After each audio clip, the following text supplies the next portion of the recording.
Okay, here we go. It is FriYay. No, wrong button. That's the button I wanted. It's FriYay, absolutely. It is a lot going on, lots to unpack today. We are in studio celebrating FriYay, the last day of the week when we get to take the weekend off, spend time with the people we care about, and that's a good thing. Why are things, who moved stuff? What moved? Why? Oh, that screen is in the way. Things move. They move when I'm not here. I don't know how that works. Don't know who could be touching my stuff. Anyway, good morning. My name is Sean Shapiro. I'm a police constable with the Toronto Police Service here in Ontario, Canada. I go live to answer your traffic and police questions Monday to Friday. That's what we do. If you've got questions, we've got answers. Put them into the text. Put them into the Q&A if you're on. You know what? I got to press the button. Does it work? No, it still doesn't work on TikTok. We are also, so we're on TikTok. We're on Instagram Live. We're on YouTube, Twitch, LinkedIn, Facebook, and we are on Twitter. Now, if you're watching on Twitter, we apologize in advance. You cannot actually see, no, you cannot ask questions because it just doesn't connect. It doesn't go. It doesn't work. So if you want to ask us questions, please jump over to TikTok or YouTube or any other platforms that actually do function with Restream and allow you to jump into our chat because it's a busy joint. You get to ask questions. We'll do it for a full hour. And a couple of things to cover before we move on to questions, and that is Vision Zero Enforcement Team. Where are they today? What are they? What are they here for? What is their function? What is their damage? No. They are a team of officers who are dedicated to enforcing the Highway Traffic Act. They are trying to make the roads safer one ticket at a time. And while tickets aren't something that we have to do, we do it to change driver behavior. We do it because we're trying to stop drivers from doing dangerous things. And those dangerous things tend to cause collisions. Speeding, aggressive driving, distracted driving, impaired driving. Those are the things that we know lead to serious injury and death on our roads. We obviously want everyone to get going and arriving where they intend to safely every day, regardless if they're driving, walking, or riding. Doesn't matter. So today, the Vision Zero Enforcement Team are spending time in 52 Division and 41 Division. That may not mean anything to you, but these neighborhoods might. Kensington, Chinatown, Bay Street Corridor, Dorset Park, Kennedy Park, Birchcliff, Cliffside. Those are neighborhoods in the city of Toronto. And today, those officers are dedicating their time to trying to make those particular areas safer. And we can't be everywhere at one time. So how do we decide where to go every day? We decide to go every day based on information directed from our folks with big brains that do this analysis business. They look at what's safe, what needs attention, and from there, we deploy our officers, and they make a difference. They write a tremendous number of tickets, and we'll talk a little bit about how many tickets they write and how many tickets are written in the city of Toronto on a daily basis a little bit later in the show. So with that said, we talked about that. Let's talk about other stuff. We have messages from Chase. Hope everybody is well. I sent over a volley. I see that volley. Volley is a way that you can send us messages. If you're having difficulty getting yourself heard here, we have a community. That community is on Volley. If you want to find our Volley space, go to trafficcop.ca. Trafficcop.ca will take you to a link tree. Linktree will take you to a link to Volley and all of our other social media platforms if you're trying to find us. And we'll get to that Volley in just a minute. Volley allows you to send video, voice, or text, and it's awesome. If you've never seen it, you're missing out. We have greetings and salutations from Akila Draconis. We have my wife, Leo wife, with a happy FriYay. And Chase wants to know what everyone's doing this weekend. What am I doing? I'm going to try and decompress, slow down, catch up on television. Who's watching what? What are you watching on TV right now? I am definitely watching The Dragon Show, and I'm also watching something based on a suggestion from Sergeant Kulik called, what is it called? It's called Manifest. And I'm like jumping in late. I never heard about it.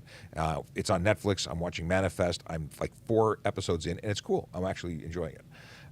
You have to, put reality on hold for a minute to watch it because it's about, a plane that takes off, and then when it lands, it's been missing for 5 years.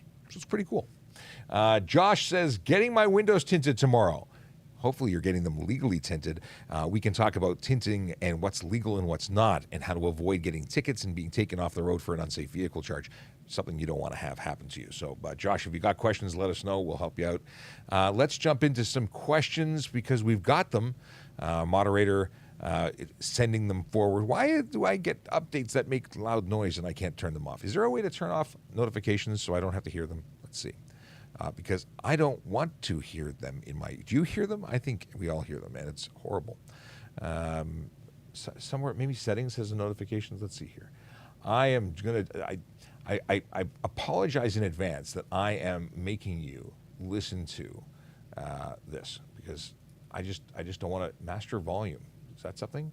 Input, output, advanced sound options. Is there one for system sounds? Zero. Okay, hopefully this works. Let's see. Can you still hear me? Hello? Hello, testing one. Yeah, hopefully this works. All right. If it doesn't work, let me know because I will change it. The goal is to make this all about you. This is what we do here. We are here to help you and answer your traffic and police questions. All right, let's get into what I got on my screen for. Can I turn right on a red when there's a bike lane to the right of me? Yes, but you have to make sure there's no bike coming. Bike lane on the right, obviously, if someone's coming there, and not everyone stops for red lights. You got to make sure that you can safely make your right on a red. So certainly you can make a right on a red if it's not, if there's no sign prohibiting it, and it can be done safely. But you have to do it safely. Someone says I'm quiet. Chase, was it my volume too low before, or is it? Hang on. Mayday, mayday. Hang on. Did we mess that up? Stand by. Stand by. System, I made it too low. Sound, advanced options. Did you lose my audio when I did that? Hang on, we'll make it all high again. Master volume, zoom. Is it better now? It was perfect before, and then I messed it. But now, do you hear all my system sounds? Like I want the beeping to stop. Okay, we'll leave it as is for now. Oh, maybe I can do system sounds. I don't know. Leaving it as is. All right, we'll make everything as is, and we'll have to endure the rings and emails and whatever comes our way. Apologies in advance. Okay, we're keeping on. Yes. So, is accelerating fast the same as speeding if you're not over the speed limit? It may not be speeding, but the behavior could be interpreted many different ways. Could be racing, could be stunt driving. If you're doing 0 to 60 as fast as you possibly can, even though 60 is the limit, and people are jumping out of the way, if people are swerving to avoid because of the fear that you're creating, the panic that you're creating, that being observed could be interpreted as a breaking of the law. Sergeant Campbell is joining us. Good morning, Sean. Howdy.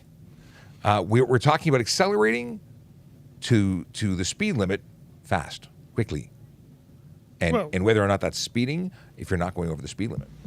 No, but are you racing somebody? Why would you want to be doing that? Are you engaged in a stunt show? Yeah. Yeah, there's definitely some potential issues there. And everybody likes to go, was it light to light? That light to light racing. Yep. Even if you're racing the clock, you could be considered racing. So I would engage caution there. If you're doing things like trying to get somewhere really, really quick, there's things called drag strips, the race tracks. Those are where you should be doing that kind of activity. Safe driving is what we want on the road. Plus, Sean, price of gas right now? Yeah. Gentle starts, gentle stops. I drive like a grandpa, and I'm proud of it because I have a big old truck. It's not that old, but it's a big truck, and it eats the gas. I got twin turbo. If I hammer down, it's going to cost me, and I don't want to pay. I had to fill up. It was expensive yesterday. But I did get a car wash. My car was crying for one, so I got it. What are the Toronto police? I can't speak. What's the Toronto Police vision requirement for police constable? If it hasn't changed, and I don't think it has, 20/40 uncorrected binocular vision, which means when not wearing glasses, with both eyes open, both eyes must together produce 20/40 uncorrected vision. I had to get laser vision correction because prior to that, my vision was not meeting the standard. And then I got old and I got glasses again. So. But yeah, 20/40 binocular uncorrected. So you have to have, my understanding, both eyes functioning.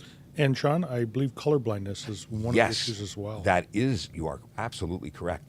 Let me, I'll go tps.ca and I'll see if there's anything else. But I think that's all it is. I think we're good. I'll pull it up so I have it for reference. Careers. Here we go. Police constable. Things you should know: you have to be a Canadian citizen or permanent resident, 18 years or older, physically and mentally able to perform the duties of the position, having regard to your own safety and the safety of members of the public, successfully completed at least 4 years of secondary school education or its equivalent. There's more information on that. Good moral character and habits, meaning you are an individual that other people view as being trustworthy and having integrity. They have information if you're coming from another place and you have to bring in records. But they say, in addition, have no criminal convictions for which a pardon has not been granted, possess a valid driver's license with no more than 6 accumulated demerit points, permitting you to drive an automobile in Ontario with full driving privileges. Interesting. I didn't know about this. I did not recall the 6 demerit points being a thing. I figured just, any time you have a bad driving record, it reflects on your ability to respect and uphold the laws, as a police officer. If you can't follow them yourself, how would you be asked to go out and enforce them? Possess a valid OACP, which is a Ontario Associations of Chiefs of Police certificate, successfully pass the hearing standards outlined by the OACP, and here it is, have a minimum 20/40 uncorrected vision with normal color acuity. There's your color blindness that Sergeant Campbell mentioned. Be able to pass a security clearance check as well as background investigation, credit, and reference checks, and be physically rated and able to achieve 7 on the shuttle run and pass the prep test. I got to tell you, I still have nightmares about the shuttle run. I hate that thing. See, I don't mind running at all. When I was my younger years, anyways. My flexibility leaves something to be desired, but running I could do. They've changed the sit and reach and the flexibility. Like it used to be crunches when I got on, and then they made it some kind of like lie in your belly, reach back, holding someone, standing on your head. There's all sorts of weird things. I don't know anymore what it is, but they've changed it. That I can tell you.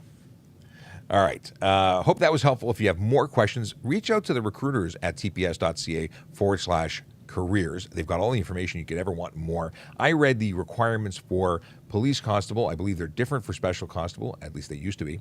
And there's other jobs. You don't have to be a uniform member of our service. There's lots of jobs available. We're a great place to work. Check us out. Can I park in my driveway but leave my front tires on the roadway with a fully insured vehicle? We had this question yesterday. I'm sure of it. You cannot block roadway. So if you're sticking out on the road from your driveway, you're probably also crossing the crosswalk. There's issues there. You're likely going to get a ticket or hit, one of the two. And you know what? When you're parking on the roadway where it's allowed, you have to be perpendicular to the roadway. You can't be parked on the opposite side of the roadway facing into oncoming traffic. So having your nose sticking out into traffic would be also an infraction. That's an issue. We call it an issue. That we have here are hazards on while backing up necessary for pulling into driveways on the road? It might be beneficial. I say signals. Signals give a more clear indication of what you're doing. Hazards just sort of say you're a hazard. Maybe a disabled vehicle, you can't go anywhere, you can't move, and then people will make arrangements to go around you. When you have signals on, it suggests you're about to do something, and I think it's a better indicator as to what your intention is. What do you think? Well, you know what? I unfortunately kind of disagree with you. Really? Yeah. I back into my driveway all the time. When I'm pulling up into my driveway, it's my lane. I occupy it. I can stop in my lane, and I can back into my driveway. It makes it safer for when I am coming out of my driveway the next morning, because I'm entering a busy roadway. It's easier for me to pull out going forward. So we're not disagreeing. I'm just talking about using hazards versus... Well, when I'm backing in, I live on a corner of a busy roadway, and unfortunately, I'm right on the apex of the corner. So when I pull in and try and make the maneuver backwards, if cars are coming from both directions, they're not really sure what I'm doing. Because I do kind of look, from one angle I look like I'm sideways across the road, and from the other angle I look like I'm driving down the road normally. So I actually do it. I put my hazards on just in case somebody comes around the corner and doesn't know what I'm doing. I think at the end of the day, neither is wrong, or it's what is most comfortable for you, and obviously this one works for you. I don't. My biggest pet peeve, though, is people who are driving down the highway. It starts raining and they put their hazards on. Yeah, I don't agree with that one. Or tow trucks that run around with their flashing lights on all the time. Mm-hmm. You know what? Put them on when they're needed. If everybody's using them when they're not needed, then they become that white noise. People become desensitized to it. Yep. It just doesn't make a thing intersection. What is it? I got a new question. If an intersection lights are blinking, has the north-south lights flashing yellow, east-west is flashing red. Can you please explain if everybody is to treat it as a four-way stop or just the east-west? Okay. The flashing red means you have to come to a stop and treat it as a stop sign. The flashing yellow means that they are yielding. So they don't have to stop. They just need to make sure that it's safe to proceed. But the other folks have to make sure that it is safe. They have to actually wait for the traffic to make sure it's clear. Yeah, and a yellow flashing light doesn't give you carte blanche to go through. You have to actually yield in there. So make sure it's safe before you go through. Yes. But I like the question. I don't think anyone's asked that question in the few years we've been doing this. So kudos to you for new questions. I like new questions, keeping it fresh. Okay, what's going on here? If you're just tuning in, my name is Sean Shapiro. Off camera, but on the microphone to my left, your right. It's not on camera, doesn't matter. Is Sergeant Murray Campbell, who is the Towing and Pounds Sergeant and Media Relations Officer up here on the in carpet land. And apparently squeaky chair, Sergeant. Yeah, you know what? We have some squeaky chairs. It keeps it interesting. We never know who's going to sit on what. Okay, here's a question that is interesting. Can I proceed through a red light if it's 5 a.m. and no one is around? Or do I wait the agonizing minute? Well, the law says, at least in Ontario, Canada, that you cannot proceed through a red light because it's agonizing to wait a minute or for any other reason. If it is red, you must remain stopped until such time as it changes, unless you're making a right turn on red, which is legal in Ontario, assuming it's not signed otherwise. But how agonizing is 1 minute of wait? I mean, really? There are issues when sometimes people show up to, on motorcycle especially, show up to a light and the light is not functioning. It does not trigger. And even then, you're not legally allowed to proceed through the light when it's red. You have to make alternate efforts, make a right turn on red where it's legal, make a U-turn later where it's safe, or use a driveway, some other means, but not drive through a red light. Because the one time you do that, you end up getting into a situation. Let's see here. Do Canadians have the right to film officers on duty, such as during a traffic stop?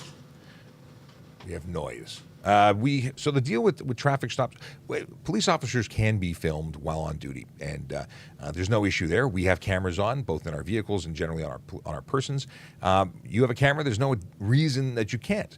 Now, if it's interfering with your ability to take direction, for instance, if you want to film, but we're giving you directions like, put your hands behind your back and you're insisting on filming, that's a problem. But if you're a bystander, as long as you're not interfering with the officer's ability to perform their duty, I don't see a problem. Sarge, anything? No, I was thinking exactly the same thing. You know what? If you can film in the inside of your vehicle, you can film somebody else.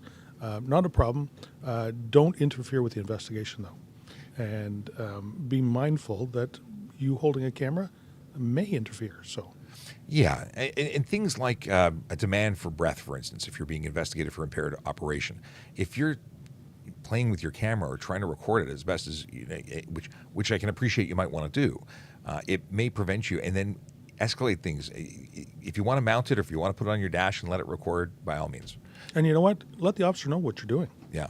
Better let him know what you're trying to do and why you're trying to do it than, pulling a dark object out of the back of your car somewhere, when the officer's speaking with making a move and reaching under the seat or into the glove box, anything you do. Listen, when you get pulled over, it doesn't matter what for. My suggestion, especially at night, would be to do very little other than roll down your window and wait for direction. Even if it's getting your wallet, I'd wait until the police officer arrives and say, listen, my wallet's in my back pocket. Do you mind if I get it? I'm doing that now. I'm going to reach. It sounds crazy because most people don't think anything of it. I'm just getting my wallet. An officer who may be concerned for their safety is going to see those kind of moves as potentially hazardous. And we want everyone to be safe, and for everyone's safety, that just turning the interior lights on might be the extent of what I would do before an officer arrives. Digging for things, bad. I'd wait. Okay. Is it true that if I place old parking tickets on my window, cops won't give me a parking ticket? I can tell you that that is not true. It may delay, it may buy you a few minutes, or officers who generally work the same area will look at that ticket and confirm when it was issued. In fact, if you look at Erin Urquhart, her account, TPS_Bikehart, she's got great videos that I've seen where she says, this one was issued in 2017. Here's another one to go with it. It doesn't prevent tickets from being issued. In fact, we talked about this on the air on News Talk 1010 with Jerry Agar. Yeah, it's a good try. It's a good effort. You still get your ticket. And maybe it works for some people because I see it happen all the time. And why are you getting multiple tickets? Because they're breaking the rules. That's not good. How soon should you change the address on your driver's license if you've moved? Well, legally, you have 6 whole days to make that change. And here's news for you. You can do it online. You can update online and make the changes remotely, assuming everything's up to date and valid. If not, you may have to go inside the MTO or the Service Ontario to make that change, but there's no excuse for it. If you change the color of your vehicle, if you change your address, if you make any changes, 6 days is that magic number. Okay. Oh, what's the law for a licensed mechanic road testing an air brake truck with no DZ license? Sarge, do you know the answer for this? Because we've talked about it before. I have to think about that. I would say if you don't have a license to operate that vehicle, that would be a no. See, if you don't have an endorsement for an air brake? Air brake. I think they have to have the air brake endorsement. Yeah, I don't. But I think they're allowed to a test drive, I think. This is one where it would really be helpful for us to have our mechanic / CVSA guys on the standby. I am not a guru of the commercial vehicle stuff, but it's my understanding there's a couple of things. I think that if you have a DZ license, for instance, if you're an AZ, and you want to, and you're taking I think you can supervise a G-class driver and instruct them. I think that's something you can do. But I think they have to have their brake certification, even if they don't have their full license. So Yeah. we'll have to look into that.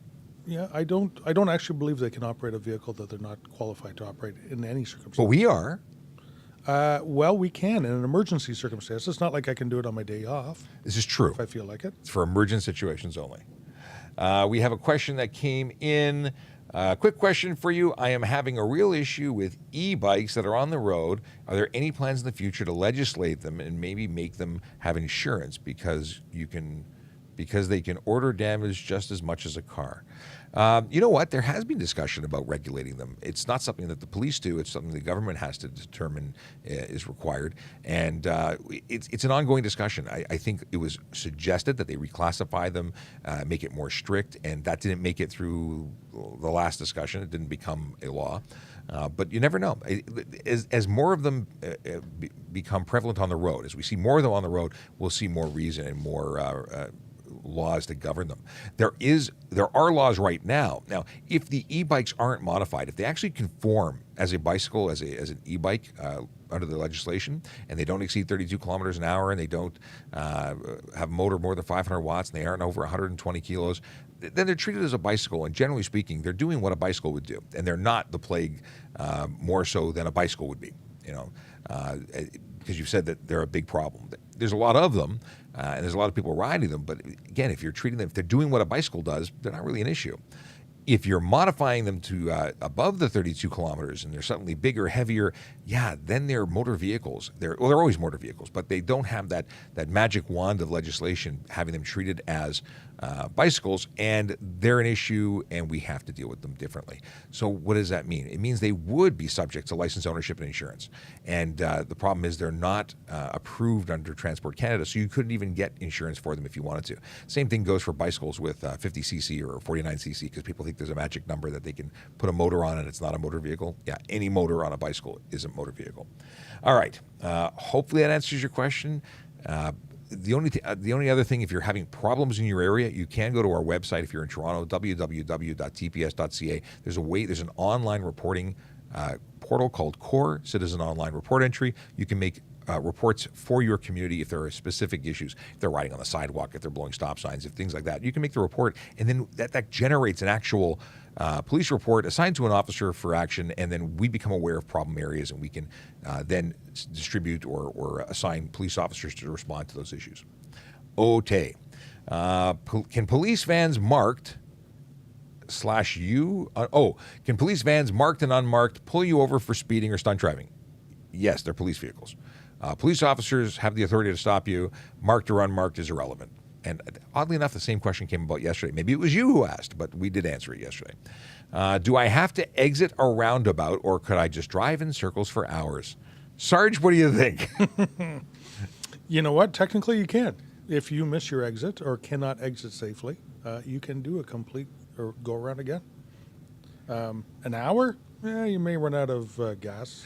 But you're not breaking any laws as long as you're doing it safely. You know what? I just came back this summer from a trip overseas and driving in an area I didn't know, and I had to do two loops of the roundabout to get my proper exit. So not a problem at all. You have to yield to the person that's on the inside. If you're doing another loop, stay to the inside. Interesting. I don't think I've ever driven in Canada in a multi-lane or seen a multi-lane roundabout here. I've only experienced single lanes. Over in Europe, they not only have multi-lane roundabouts, but they have roundabouts that connect together with other roundabouts, which are kind of interesting to navigate. And the really, really big ones, they have roundabouts connected to other roundabouts that have traffic lights in the middle of them. Really? Okay, I don't want to know. That's too much. I'm not a big fan of. I appreciate the not having to stop and being able to in a perfect situation where everybody knows what they're doing, go through a neighborhood with multiple roundabouts. I am not a fan of trying to navigate roundabouts when you need to be psychic because nobody signals their intentions in or out. It's fairly unnerving. You know what? I think roundabouts are brilliant. And if people know how to drive them or operate in them properly, they work great. And that's the thing. If you can use them, if you know what you're doing, but so many people in Ontario don't know what they're doing when it comes to a lot of things, which is why we have this show. And we thank you for watching us. If you're new to the show, my name is Sean Shapiro. I'm joined by Sergeant Murray Campbell. We are police officers with the Toronto Police Service here in Ontario, Canada. We answer your traffic and police questions most weekdays between 10 and 11. Sometimes we join, traditional radio shows, and we do the same thing for their call-in guests. And you know what? This is cool. Why is it cool? Because it allows us to talk to you on your phone or whatever device you're watching us and answer your questions. And that's important to us. We enjoy the engagement. I've got a question from the fishing rookie. Is there a limit on how tall a pickup truck can be lifted? Does it need to have mud flaps or fender flares? Well, actually, yes, and yes.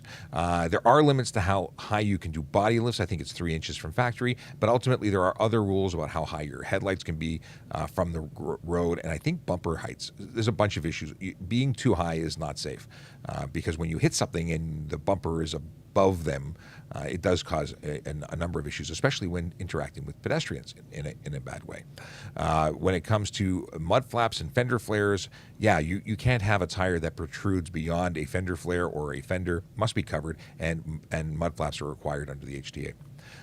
When there is an issue there where it's, the idea is that rooster tail, that splash of mud and debris, it has to be protected. You cause an issue for other drivers. And there's a lot of vehicles on the road that are violating these rules.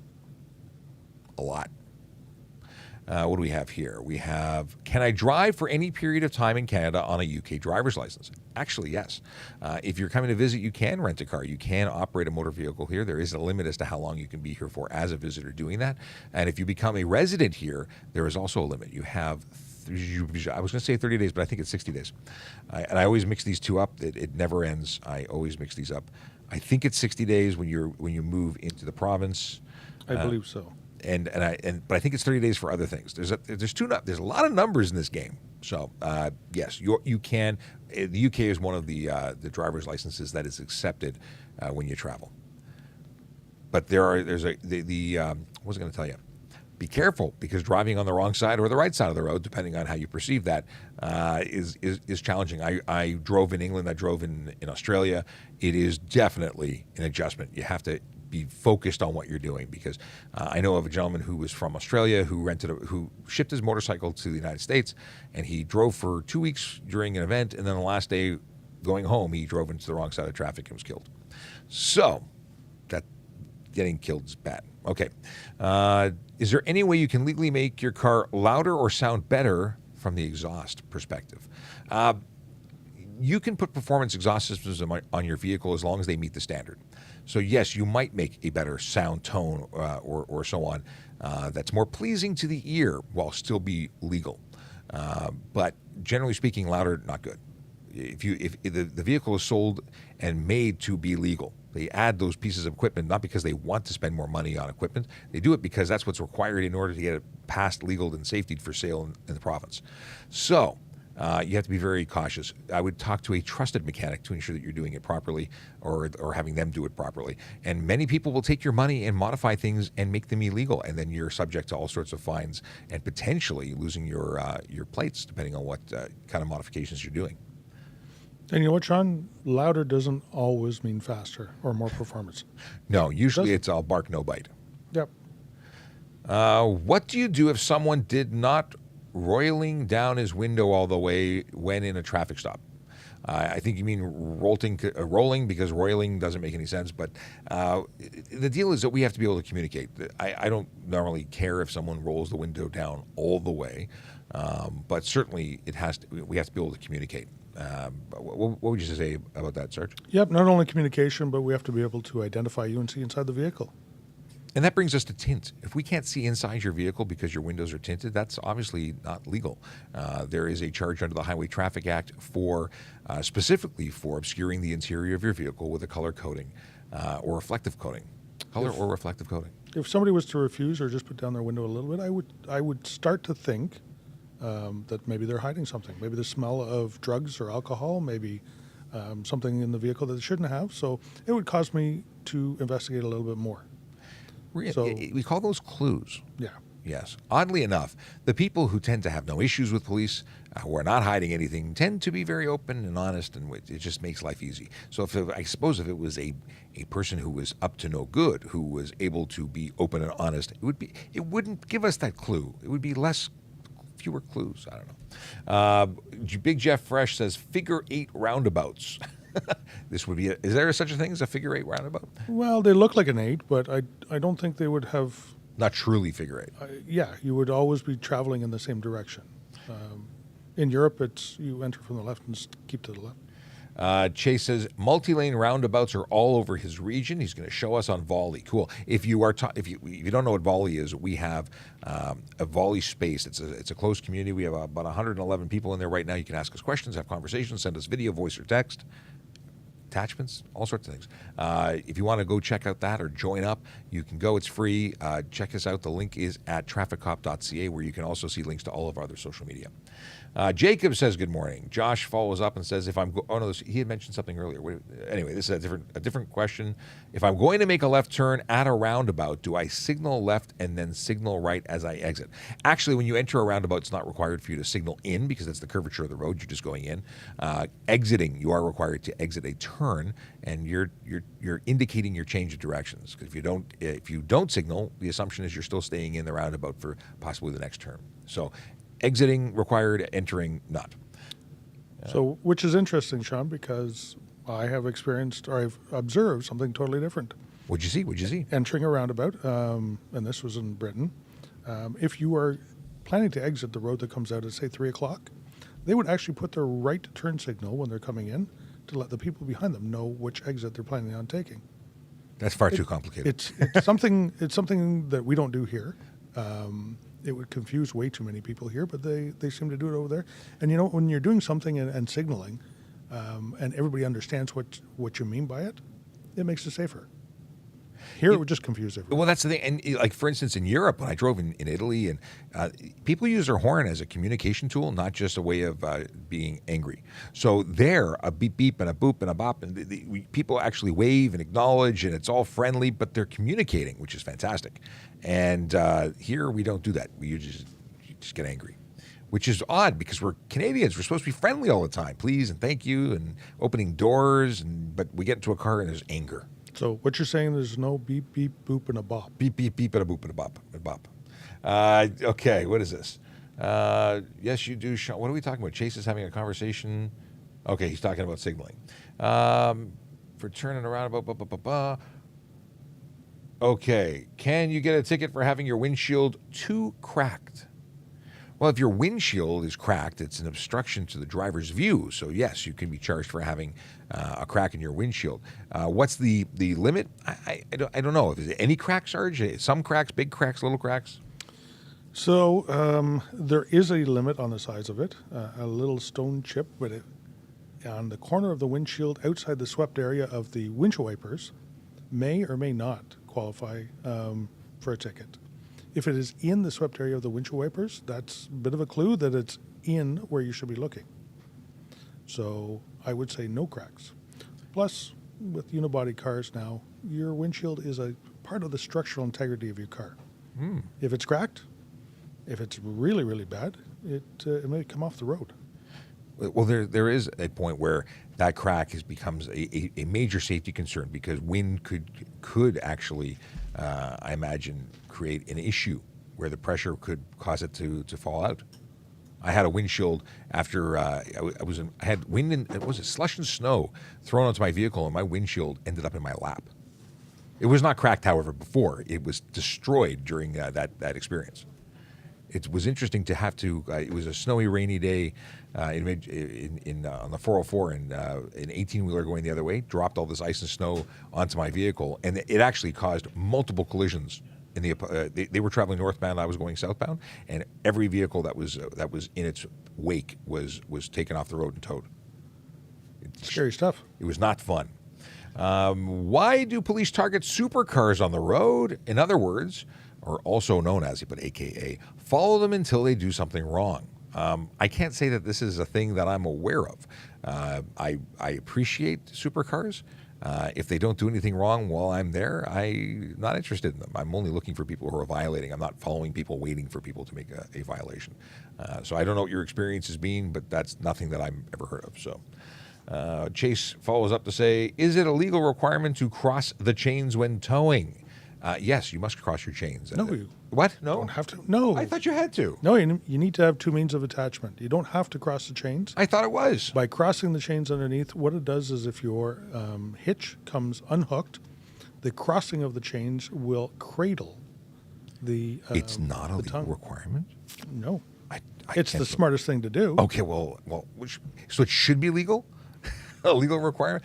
I was under the impression it had to be crossed. No, the legal requirement is two means of attachment. Well, I know that, but I thought there was an additional requirement of crossing chains. So, okay, I stand corrected. If it's not a legal requirement, I have been corrected. All right, but still, I like the fact that it's the smartest option, so I'll stick with that. Who has the right of way at a four-way when all vehicles arrive at the same time? Well, very, very rarely do all vehicles actually arrive at the same time. And here's the deal. Somebody has to go first. And if everyone truly got there at the same time, someone is going to be brave. Either they're going to wave somebody on and let them go. But here's the deal. And Scott Marshall, who's the safe driver and a good friend, says right of way is not taken, it's given. So giving somebody else the opportunity to go first allows it to be safer, because when you decide to take it, you might end up in a collision regardless of who's right. So giving somebody and then following suit to the proper way of providing right of way. What do you do when a semi-truck passes you on a double yellow line? Let them pass you?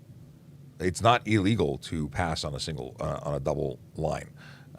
It's just not wise. But it's not illegal. They're responsible for everything that happens. So obviously don't prevent them from getting back in the lane, because that would be disastrous. Any advice, Sarge, on what to do when a semi-truck passes you on a double line? Any good advice? So, yeah, I'd get out of their way. Yeah, they bigger than you. You know what?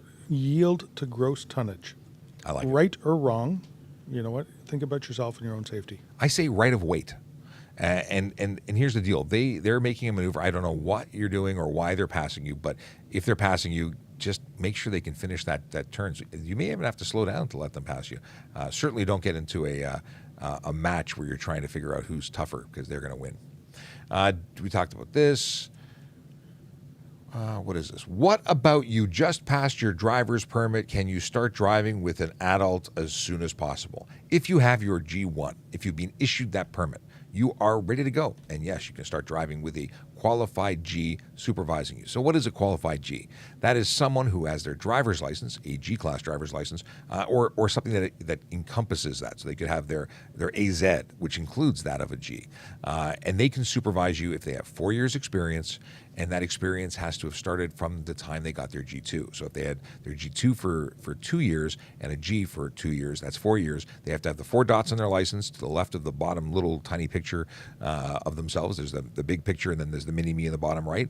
To the left of that, there'll be 4 dots arranged vertically. If they have that on their license, they're qualified to supervise, and then they must be occupying the only other person in the front seat, occupying that front seat, able to supervise you. They cannot have a blood alcohol content of 0.05 or higher. They cannot. They must be sober and able to supervise you. What else is there? That's it, I think, and then you're good to go. Except you cannot drive between 12 a.m. and 5 a.m. That is a restriction. So other than that, yeah, you got your permit, you go. When I turned 16, my mom drove me to get my 365 at the time. It wasn't called a G1, and I had a G-class license like a month later. How long did it take you, Sarge? I was even closer than that. I got my 90-day motorcycle license and my 365 on a Friday, and I had my full motorcycle license by that Sunday evening. Taking a motorcycle course. It was way, way too early. I know that now, but that's how quick I got it. Yes, times have changed. Can you walk into a police department to destruct fingerprints and photographs? I think you mean like to have your photo. I don't even know what you mean, but I'm going to assume you're meaning that you want to have your photo, your fingerprints removed from record. I can't even think that. I don't know. I don't know what they're asking. Do you have any idea? Yeah, I think that's probably what they're trying. You have to make application to it. The application goes to the RCMP. We don't hold it. The RCMP is the holder of all things collected under the Identification of Criminals Act. There you go. Stuff I don't know about. Can you get a DUI on a bicycle? In Ontario, well, I was going to say no, because previously it would have been no. But recently we've had some court cases where a boat was A canoe. A canoe. A non-motorized Yeah. conveyance.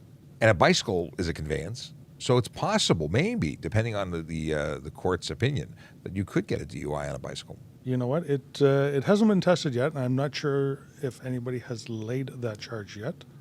But the rules are made, they're put into law, and it's up to the court to interpret the way the rules are laid. And that one, yeah, that was a big one. That was a big one where an impaired boater took a small child out in a canoe. And because of his impairment, the child lost his life. So you never know.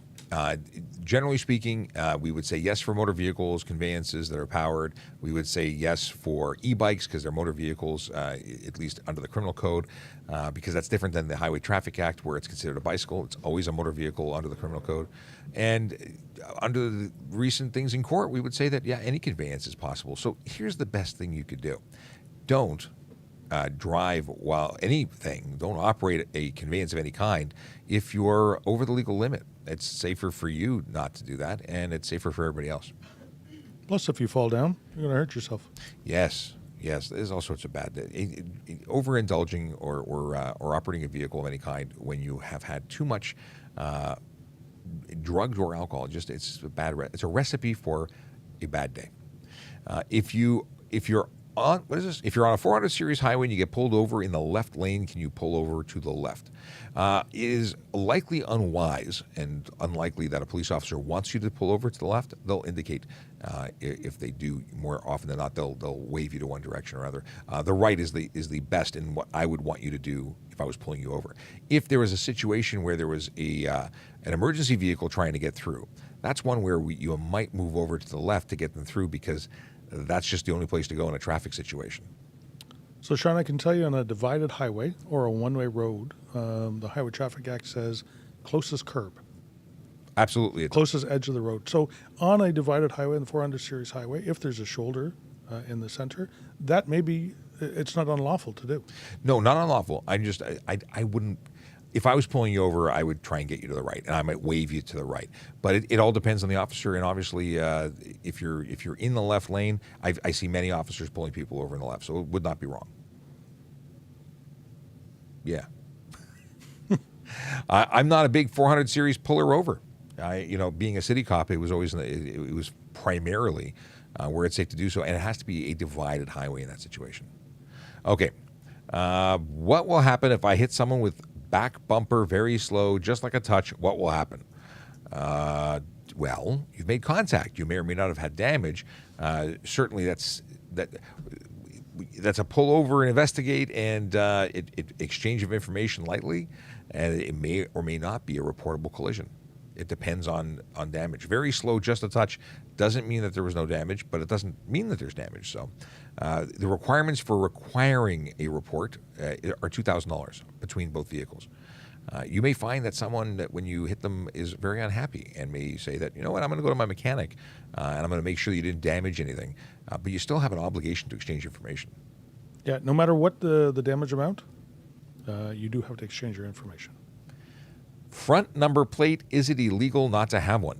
Yes, in Ontario, you're issued 2 plates, and you are required by law to display them in accordance with the regulation, which means the front of the vehicle in a conspicuous place, in other words, an easy place to find, not behind the windshield. It has no, why not? Well, that's obstructed for one, but it's not where the law says you got to put it. Regulation says front of vehicle, not forward facing, actual front. And really, do you want a piece of really sharp metal inside your windshield in the event of a collision flying out at your head? It's like a shuriken.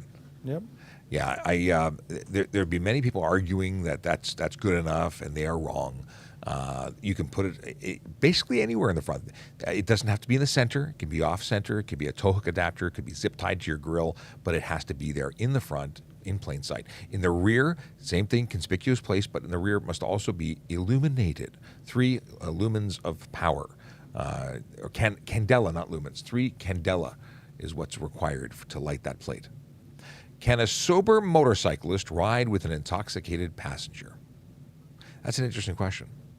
If your intoxicated passenger is so intoxicated that they don't have the ability to hold on to that motorcycle and they become injured, could you be held responsible? I don't know. Absolutely, it would be a dangerous driving. For having an intoxicated person in the back? Somebody that's not able to, it's not safe for them. So if they fall off and die, it'd be dangerous, cause death. Ooh, okay. I would say you have to take all reasonable steps to ensure the safety of you, your vehicle, your passengers, and everybody around you. Yeah, and even if you had a box in the back and a pillion and a I was going to say a backrest, if they were to become unconscious and fall off, I'm sure this is going to fall on you as the rider, as the driver. I had a passenger many years ago who was so relaxed on the bike she fell asleep. I no longer took her on the back of that motorcycle because it freaked me out. I didn't have a backrest. I thought she was. I was worried I was going to lose her. So that ended that riding. Okay, let's see. Why are cops allowed to use phones while driving? Well, because there's an exemption under the Highway Traffic Act specifically for police, fire, and ambulance, exempting us from the use of, or at least from the violation of a handheld communication device. That's for your walkie-talkie, for the computer, for anything that sends and receives communication. And why is that? Well, because we are often required to send and receive messages for the purposes of the job, whether it be checking license plates or communicating with dispatch for our safety and the safety of the public. And while we would prefer, if at all possible, not to do that, there are times that are emergent, that are urgent, where we need to be updated, and we are given that latitude to do that. And you know what, Sean? It is a greater risk. Absolutely. When anybody does it, including us. The difference is that when we take that risk, it's going to be a calculated risk because the risk of not having that information is even greater. But if we can at all avoid that, pulling over is what we're expecting, we're expected to do, if we can. That's just not always possible. Okay. How is it legal to allow sanitation workers to hang off a moving vehicle? Actually, no, that's a very interesting question. I think I don't know, but I think it's based on the speed at which they're doing the activity of on and off the vehicle, but I don't know the details of that. Well, there is actually an exemption for your seatbelt. If the vehicle is traveling, I'd have to look it up. It's a great question. I believe it's under 20 kilometers an hour, and you have to stop. For seatbelts, it's under 40 kilometers an hour in frequent stops. That's for delivery, and that's for inside the vehicle, no seatbelt. Right. But I don't know about the hanging off the side. It's a very interesting question. And again, first time someone's ever asked that on the show, so kudos to you. If you're watching the show and you don't know who we are, my name is Sean Shapiro. I'm a police constable with the Toronto Police Service. Off camera, but on microphone, is Sergeant Murray Campbell, and we answer questions about stuff and things. Yes, we do. While Sarge looks up the possibility of an answer for the last question, we will continue. And what is the question here? Is it legal to put your front plate on the left or right side of your bumper? We talked about that just a moment ago, so I answered it without even knowing I answered it. Why don't you answer volley questions? Oh, that's because I didn't see it. Okay. We have here, we did answer, did we not? Oh, here, let's go. I'm going to actually see if I can get this microphone to play the volley. And here we go. Here's Chase's question. Hello. Why is it not playing? And they're clearly in excess of the speed limit. Okay, let's back this up. If an officer's just sitting by the side of the road and someone flies by them driving and they're clearly in excess of the speed limit, would that be enough to just lay like a stunt charge right there? Or do you actually need like a proper reading or something from a device? Because there's always like that possibility they were only going 49 over versus 50 over, even though they just flew by you. Sarge, what do you think? Well, the legislation for a stunt drive speed only is actually 40 kilometers over or 50 kilometers over, and you have to have evidence of going that speed. Now, if somebody goes flying by you, it doesn't mean that you're not eligible for other charges, but you actually have to have a speed and evidence of that you're traveling over the required 40 or the required 50 before laying that charge. So there you go. And speeding, I mean, I wonder, could you write a ticket for speeding without a speed? Because you know they're over the posted limit? Have you ever seen that? So we only use a speed measuring device other than stunt driving to calculate the amount of the fine. Speeding is speeding. Do you remember when you're doing your traffic training, Sean, and you had to estimate Yes. the speed, and you have to be correct when estimating the speed? The machine is there to just verify your estimation. It's your observations of the speeding. It's not just we point the gun and see what you're at. No, it's just there to verify. I like it. Danica has a question too. What is the laws with going too slow? Also, how serious is missing a stop sign? Actually, that's very cute. Yes, so going too slow could be unnecessary driving, unnecessary slow driving, I should say. And for that, you can be charged. You cannot obstruct, or what is the word I'm looking at? I always forget this word. Interfere with traffic? That's another one. It's a word. It basically means blocking or slowing traffic. You can't interfere with traffic by driving so slow unnecessarily. But if there's a flock of seagulls in front of you, you might have to slow down. That's reasonable. If the driving conditions, if the road conditions are so bad, you might have to slow down. That's reasonable reasons. But in perfect conditions, when you're just driving slowly unnecessarily, you can't be charged. And we did talk about that this morning, didn't we, Sean, on our way to grab a coffee? Because our coffee walks are educational and work related. Yeah, we're talking about multi-lane highways and unnecessary slow driving if you're not keeping to the right. Absolutely. There's other charges that could be applicable too. And in terms of missing a stop sign, otherwise known as not stopping, disobeying a stop sign, it is serious. Not only does it mean you could get charged if you're observed, but if you are doing it because you just don't care, you're developing a pattern where you don't actually pay attention to road signs, and you're going to get charged if you don't end up killing someone first. It's extremely dangerous. Other drivers are expecting you to do the right thing. That's how they do the right thing, and when everyone does the right thing, we get along and we don't hurt anybody. At least that's the reason we have those rules. Can a Manitoba or British Columbia in Ontario get a ticket for not displaying their front plate? So if you are a resident and your vehicle is registered in a province that does not issue or require a front plate, no, when you're visiting, you're not expected to manifest one out of thin air. If you're issued one in your province and you're here and you're not displaying it, that's a different situation. You know what, Sean? It is an offense to only have one plate here in Ontario. But we have to look at the reasonableness of it. If you were never issued one, how in the world would you be expected to have one? So it's actually a law that if you come They'll in, display two plates. I just came back from New Brunswick. In New Brunswick, you have the option. You have to pay a little bit extra, I believe. Some vehicles have front plates and some vehicles don't. And that is for traveling. really, Yeah. that's amazing to me. I would never have thought of it in that perspective. But our law says fail to display two plates. That's all it says. It doesn't give an exemption for people that come from places that only have one. But you know what? Common sense would say that. Wah-wah-wee-wah. Okay. What is Chase's another question? A quick follow-up would be, does the officer... Oh, hold on. I don't have the microphone on for charge that. you with stunt, but then not tow your vehicle? The ability to... Here we go. A quick follow-up would be, does the officer have the ability to charge you with stunt, but then not tow your vehicle? Like maybe it's mom's car and they give you a break. They say you can take the car home, but you still get the 30-day license suspension, but not the impoundment? The question being is, can we not impound the vehicle if we're charging you for stunt? No, I believe that when you lay the charge, you're going to be going the full way. There's no halfway. The Highway Traffic Act 55.1 actually directs police officers to impound. It actually directs and says you shall. Well, there you go. So you can't lay that charge. And to not do it would be an offense for us. Yes, there's a Police Services Act that says we got to do stuff properly. Good morning, Sean. Sorry I'm late. Just had a no-show at work. Well, Ryan Pinn sent that message. He's a driving instructor in Nova Scotia, and he's saying stuff from Nova Scotia. How is Nova Scotia right now?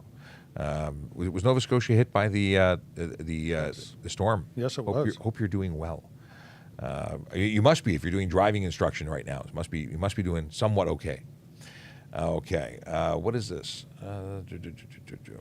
Okay. Do I have to pay for a temporary plate? Also, how can I get it? What is this? Oh, let's back up. So, okay, do I have to pay for a temporary plate, and how do I get it? If you're registering a vehicle, you're paying for your plates. So I don't know. I don't know that there's more context here, I don't have enough context to understand where this is coming from. There's someone who says, "Hey, bro, what is a reinstatement fee, and when is it applied?" A reinstatement fee is if your vehicle is if your license is suspended. To get it back, you have to pay a fee, and I think it's about $250 or $300. But that's the reinstatement fee. To give you your license back, you got to pay. And here we go. We got a couple of questions here. Am I compelled to follow directions of a construction worker directing traffic if I deem it unsafe?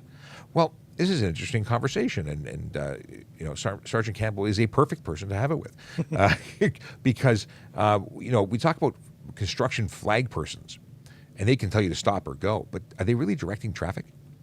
Other than that, no. You know what? A person employed by a company or a municipality that has jurisdiction over the road for the purpose of repairing that road has the authority to stop and direct traffic.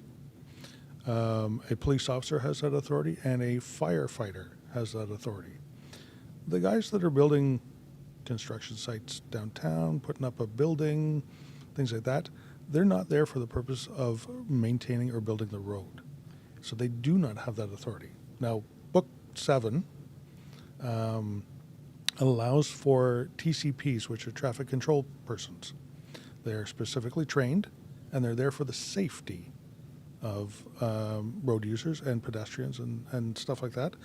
But is it unlawful to not follow their direction? No, but it's kind of silly. well, but a flag person, you can be charged for not following there. It depends if they're doing it lawfully. So as long as they're lawfully doing it, so it becomes a thing. If someone's directing traffic and it's for a lawful reason, but directing traffic again, they're not waving you through a red light. That they're not given the authority to do. I don't believe they are. I think that they only have the ability to stop you and have you go slow. Is on or off, but truly directing and doing that dance that police officers do, where they actually control an intersection, that's a different story. So they can't wave you through a stop sign. And I've had conversations with flag persons who say, no, come on, I'm telling you go. Well, that's great. You still have to make sure it's safe to do so. So when you're saying you don't think it's safe and they're telling you to go through a red light, yeah, you can wait you can wait. If there's no light and they're there controlling traffic, because that's more likely going to be a police officer. But we can go on about this for a long time. Essentially, flag persons or traffic control persons are doing a very specific thing. It's usually stopping traffic to allow other vehicles or construction vehicles to get out safely. Let's see here. If a TCP is for trolling at an intersection, the light should be deactivated.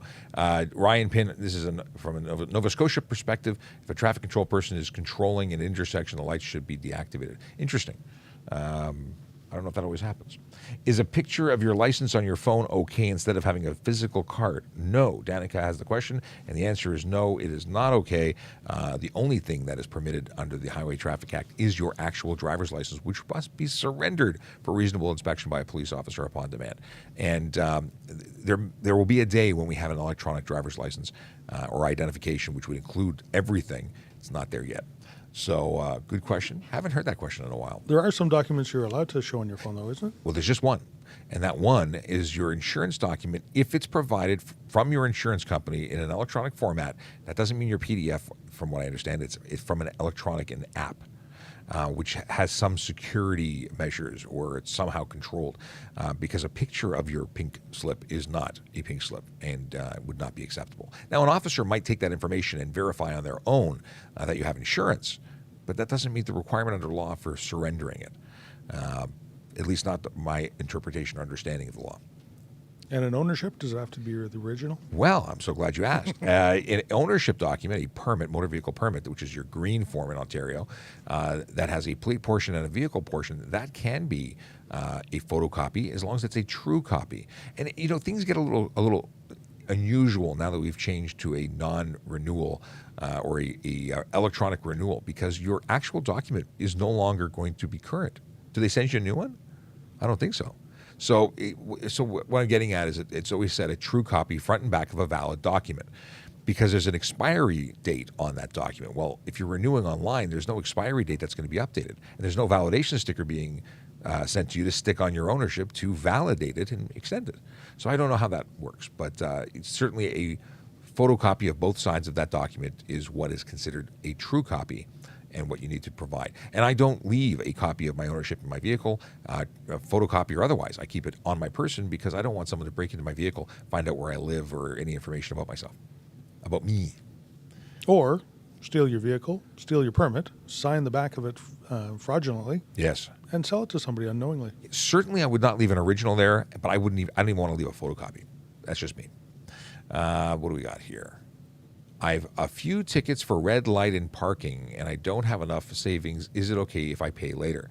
So what will happen if you simply don't pay is that you're going to be convicted in your absence. You're going to be, for not responding or for choosing a court date and not attending, you'll be convicted. And you'll eventually have your plate and or your license suspended.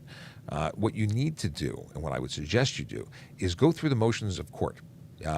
Make arrangements to speak to a prosecutor or request a date in court. And the reason I say that is because if you go to court and you say, I'm responsible for this, I want to pay, but I don't have the financial means, then you can ask for a payment plan or process, and which means you could say, I don't have the money to do this and eat, but if I could have 6 months, I could give you $10 a month until then. And they do that sort of thing. Before becoming a police officer, I was a court officer. I used to sit in traffic court all the time and watch this. In fact, as a police officer, I watch these negotiations take place, and it happens on a regular basis.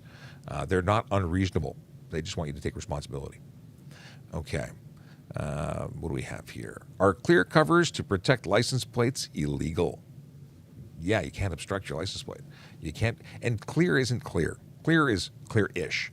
Plastic, when it's extruded or stretched or molded, is not optically correct for one. And I know that's really nitpicking, but it's true.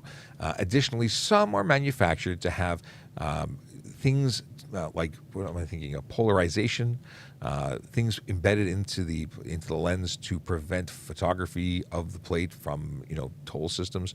There's reasons why you're not allowed to put stuff on your plate. So clear or tinted is not legal by definition. And you know what? Shiny, clear license plates can stop you from seeing the plate that's on behind it. License plate cover, sorry. And then they get dirty, they fade. There's all sorts of things that were once clear and are clearly not clear anymore. So here's the thing. We're not stopping every vehicle. And I say that because we can't stop everyone, and almost everybody has something on their plate. But when it becomes an issue expect to be pulled over.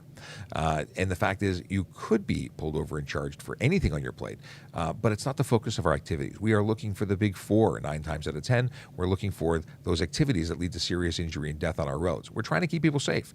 But if I can't read your plate, I am going to pull you over. And if I don't have an issue, I might not. It really depends. You know what, Sean? I understand the theory behind it. I know people want to protect their front plates. I know it costs them money to replace them. Is there a reason to put it on your back plate? Do you get stones coming up from behind you? No. But there is a belief that if you cover it, you might protect it from peeling. And I can tell you that I see lots of them peeling underneath plastic. Yeah. What is this? Slow down, move over requires us to slow down and move over, or slow down and move over. Yes, it does. Yes. You must slow down and move over. Amazingly, you've put it 3 ways, and they're all accurate. You must slow down and move over. You have to give them space. That's for police, fire, ambulance, and tow trucks. Any one of those that is operating on the road with their lights on, you got to slow down. And if not, it's a serious offense. I've laid the charge. I had someone buzz the tower as I was coming back I was walking back to my car after issuing a ticket, and I was quite unhappy with how close they were. I noticed that we are over time. It's 11:06. We got a couple more questions, and we're going to call it a day. I love answering these questions, but we do have other things that need to get done. So, quickly, if a driver gets pulled over, do I, as a passenger, need to identify myself to the police? This is actually a very heavily discussed question.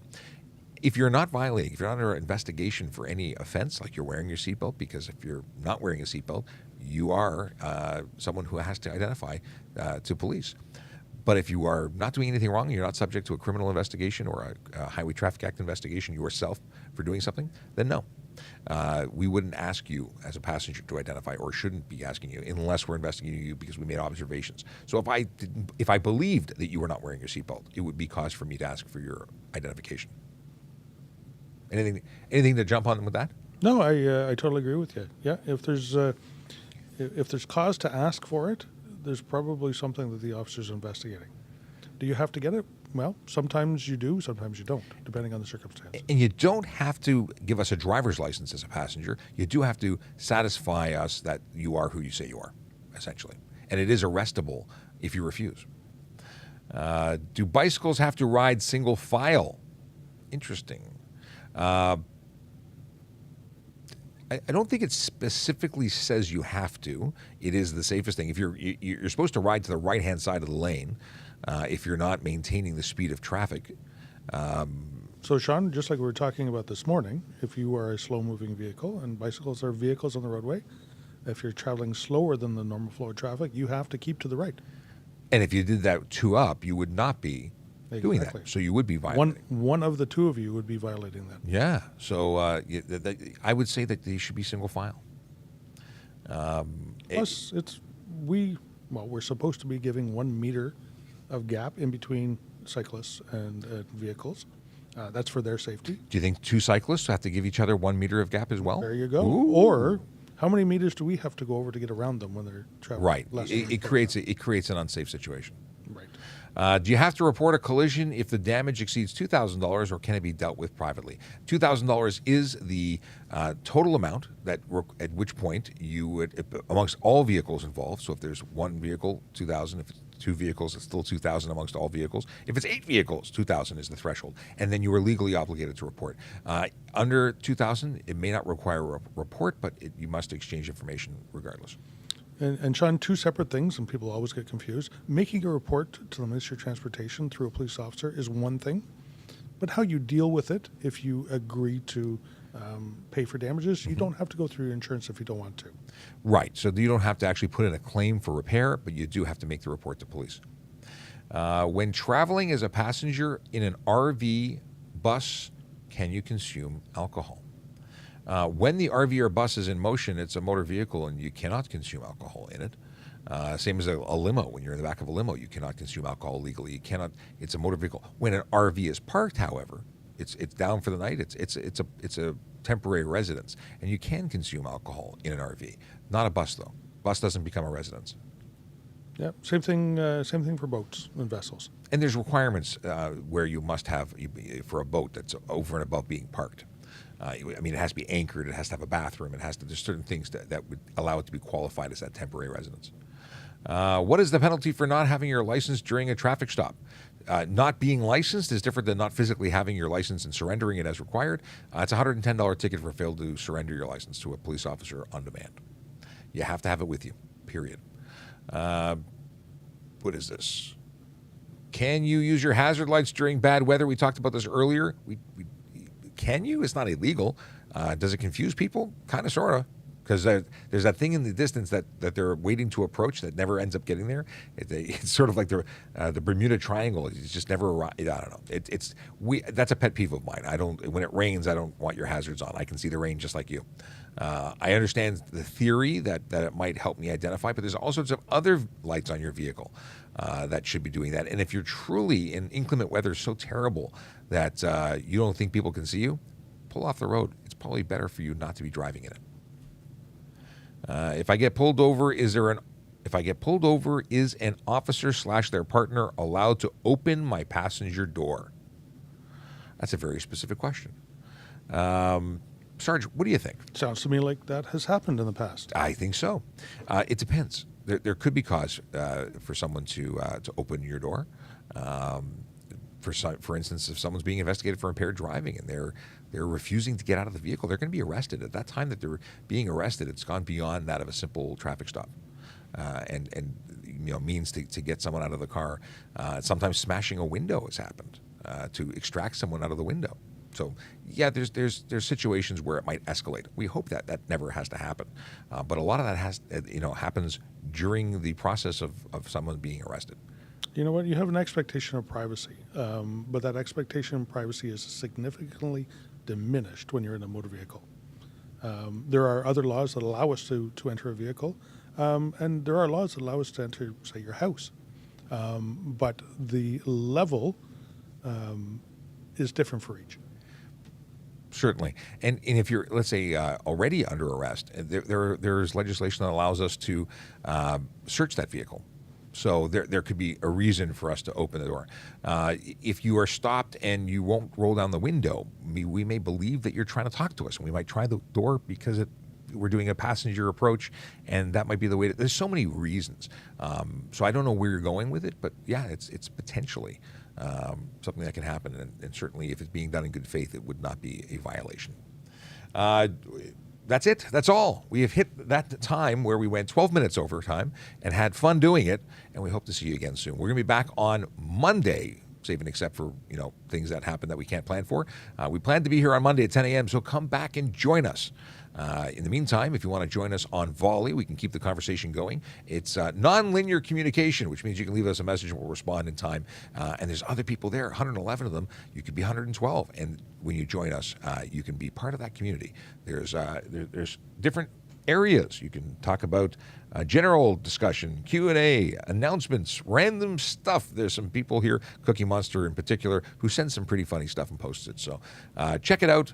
Volley is our space. You can get there by going to trafficcop.ca. Have a wonderful weekend. If you're driving, drive sober. If you're parking, park legally. If you're just driving around, do nicely. It's a community out there. We want to get along. But have fun, be safe, and we'll see you Monday.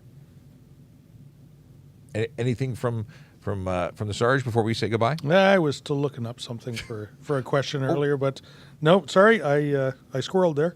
So we never did come back to the what was the question that we were looking up that we didn't find? The garbage truck. Garbage truck. So garbage truck is on the sticky note that I'm about to write and stick on my monitor. We'll talk about it on Monday because hopefully we can find something that talks about it because I'd like to know the answer. I will leave you with the traffic song because I love it so much. And be safe out there. Take care, everybody.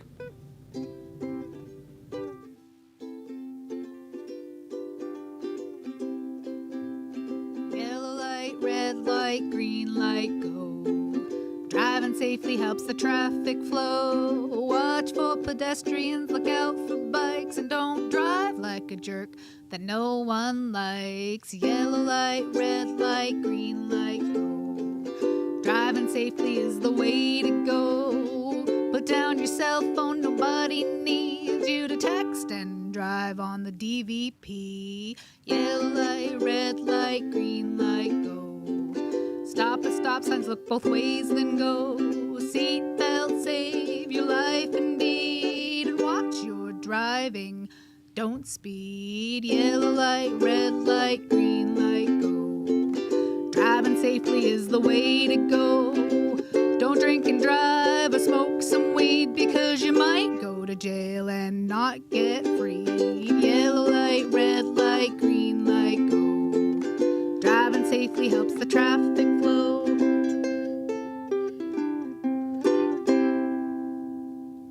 9, 8, 7, 6, 5, 4, 3, 2, 1, 0.